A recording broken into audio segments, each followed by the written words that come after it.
Hey there! Want to buy some socialism? Well, you're shit out of luck because I'm giving it to you for free. It should come as a surprise to basically none of you that I consider myself politically at least socialism adjacent.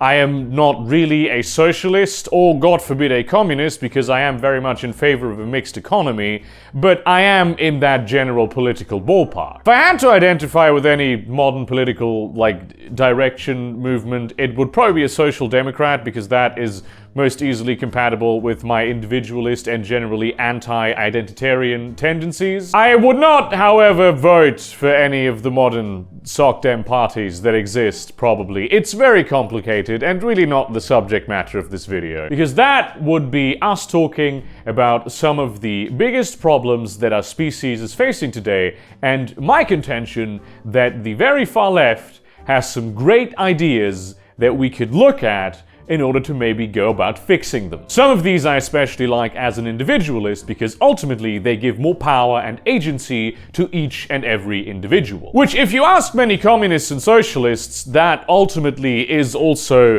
something that they see as one of their moral and ethical goals. One of these ideas is the worker-owned co-op, and I think that even some of my right-leaning viewers are going to like this idea very much because it's not entirely incompatible with some notions of libertarianism, maybe even anarcho-capitalism, although of course ideologically they'd be quite opposed in other regards. And I'm going to stop making the communism-socialism distinction at this point because it's really not relevant for the video. So before I get into this, let me make clear that there is more than one way of running a worker-owned co-op, so please don't get your panties in a twist because I don't describe your particular dream version of utopia. It's still a worker-owned co-op. Different companies will have different needs and thus be organized in a different manner. Today, in most of the world, businesses generally fall into one of two categories. There are private companies which are owned by a group of people known as the partners, which are usually the founders of that given business, but also often very exceptional employees that they consider to be very important. Law firms usually work on that kind of basis where you can work through the ranks and there's sometimes limited partnership options, but the actual proper owners of that company are the partners. They also directly own all of the assets of that corporation. Now, a public corporation is one business entity that has its value represented in the abstract form of shares, which are usually sold on something like a stock exchange. If you have a share of that company, you own that much of the company. It's actually very common for privately owned businesses to become publicly owned as they become bigger because that makes investment a lot easier. And usually the partners of the business at that point retain their relative values of ownership of the company by being issued a certain number of shares as it gets made public. But the ultimate fact of the matter remains that the people who own the company make all of the decision for the company, and with a publicly traded company, this is very often people who do not even work there. All of the stockholders that earn enough to have something called a controlling share in a given company sit on the board of directors, which is the highest board of the whole company. They make all of the important decisions. They are the people who appoint the CEO and sometimes other very important executive officers, and the CEO usually is also the chairman of the board of directors. And so the idea is that the CEO will run the company and then answer to the group of people that owns the company. Everyone else, usually also the CEO, although they will sometimes get a certain percentage of the shares, are employees of the company that get paid a certain amount that they negotiate for with the company. There are some countries and jurisdictions where employees have to have a certain level of representation in the board of directors, so the unions will usually have a certain set number of seats on there even if they do not own any of the shares. This is the case in Germany, for instance, and because German car manufacturers usually also practice this philosophy in jurisdictions where they don't have to do this, people tend to be pretty happy working for German car manufacturers. Now, basically, a worker-owned co-op is a corporation not owned by its investors, but by its workers. You know when they talk about the workers owning the means of production?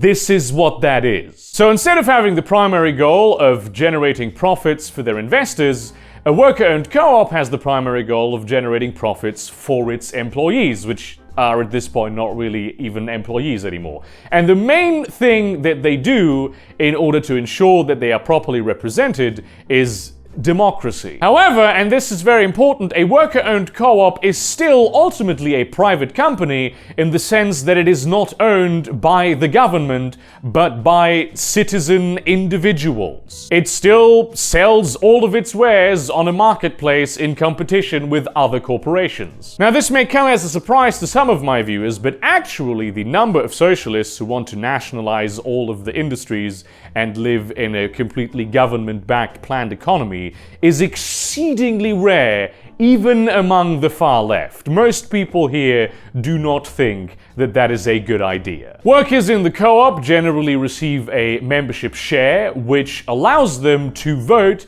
in matters of the company, usually organized into various boards and assemblies. Now, of course, the individual structure of any given co-op will vary wildly because, again, different corporations doing different operations will have different needs, even at different sizes and levels of organization. This was the point where my computer decided to crash, which I didn't notice, so I just kept on recording the entirety of the video because, my camera was still working fine, and I was very happy with literally all of the takes, and now I have to reshoot most of the video. In a hypothetical agricultural cooperative, you might have someone who's a mechanic and makes sure that the tractors are running on time, and they would get voting rights in the tractor mechanic type area of those boards, right? They would send representatives there or even sit on them directly, and then also in the overall larger affairs of the company, but not necessarily on, say, the board of the people who do dairy farming. Now, of course, you still have executives who make executive decisions because you kind of need that in order to run a large organization efficiently. Just because you have a parliament doesn't mean you don't have a prime minister and a cabinet. But workers always have a lot of power, and one of the most essential keys to that power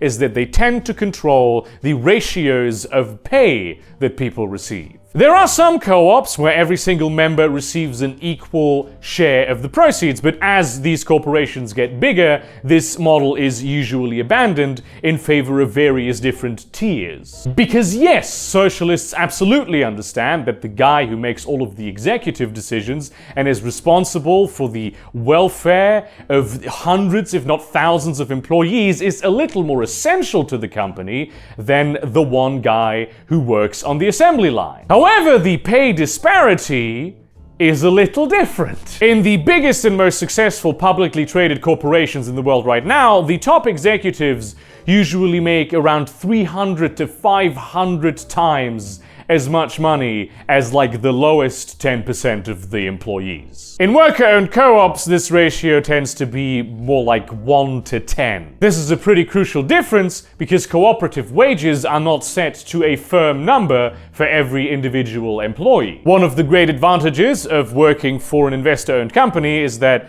if they don't make a lot of money that particular quarter, I still get paid the amount that it says on my contract. The risk of financial loss lies with the owners of the company. Now, in a co-op where everybody owns part of the company, if things are going poorly in the economy right now, your wages will also decrease. Which obviously, conversely, if you work for an investor-owned firm and they make a fuck ton of money this quarter, you might get a Christmas bonus, but usually you don't, and you only do really when you're a very top valuable employee to them and make them a lot of money. Whereas in a co-op, if the company does well, you see an increase in your pay, no questions asked. The result of this is higher wages for the generally low-paid employees and lower wages for the generally very highly paid employees. At least compared to the other ways that are more common of doing business. Don't get me wrong, co-op executives still make a lot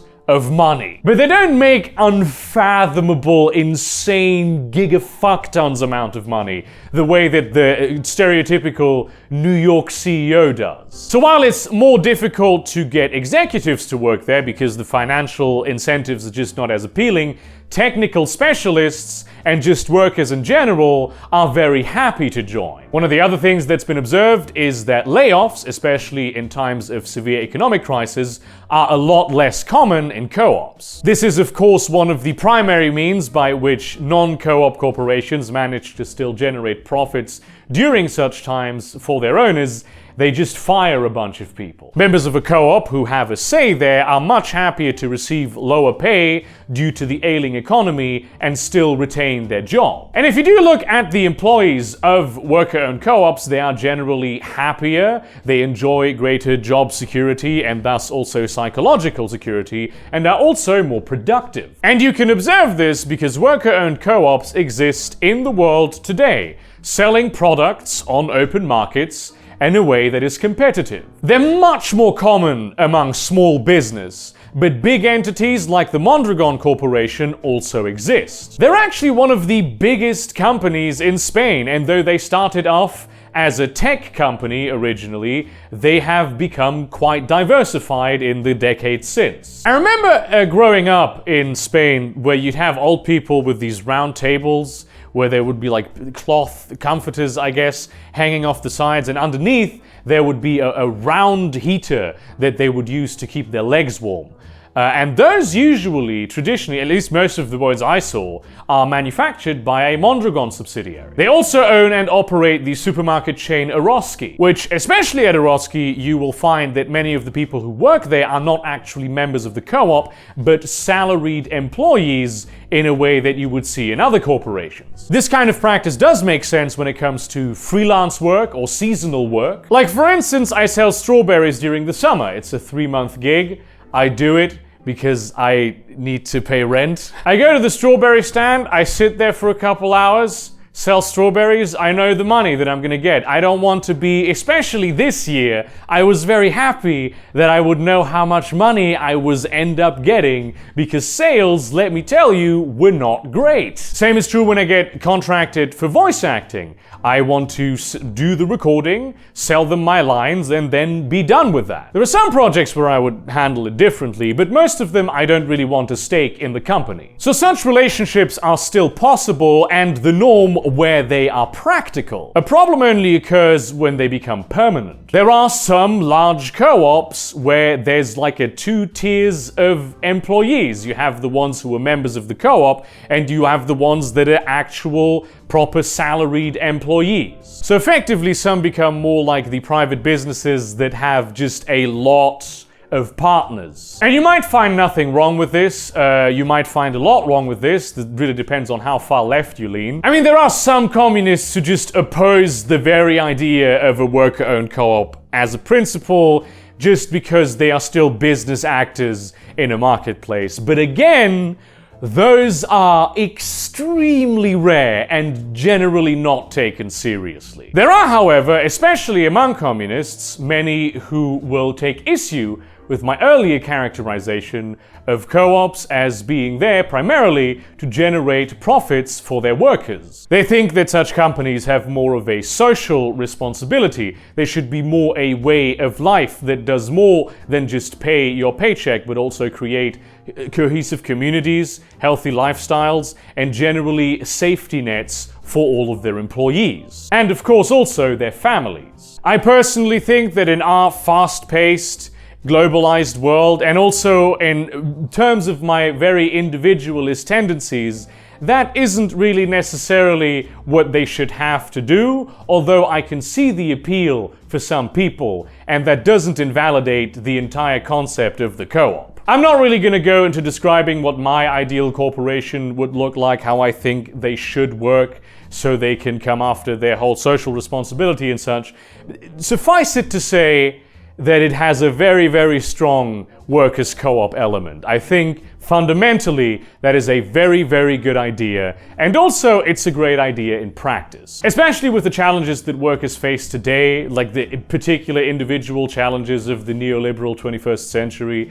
The flaws and drawbacks of working in a co-op are kind of minuscule when compared to the flaws and drawbacks working in the kind of traditional corporation that most of us are forced to toil in. And to expect something that is perfect, well, frankly, that's a bit childish.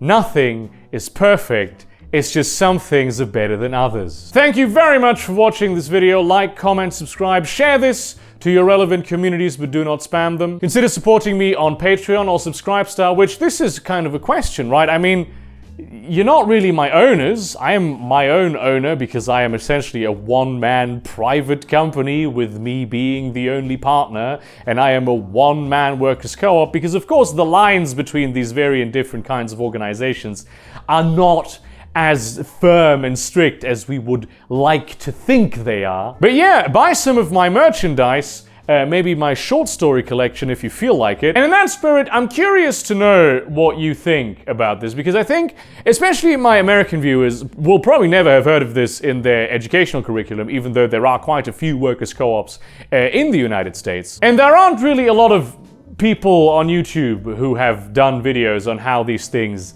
actually might work that are addressed to not necessarily an audience that is already extremely far left. And in that spirit, see you around, cunts!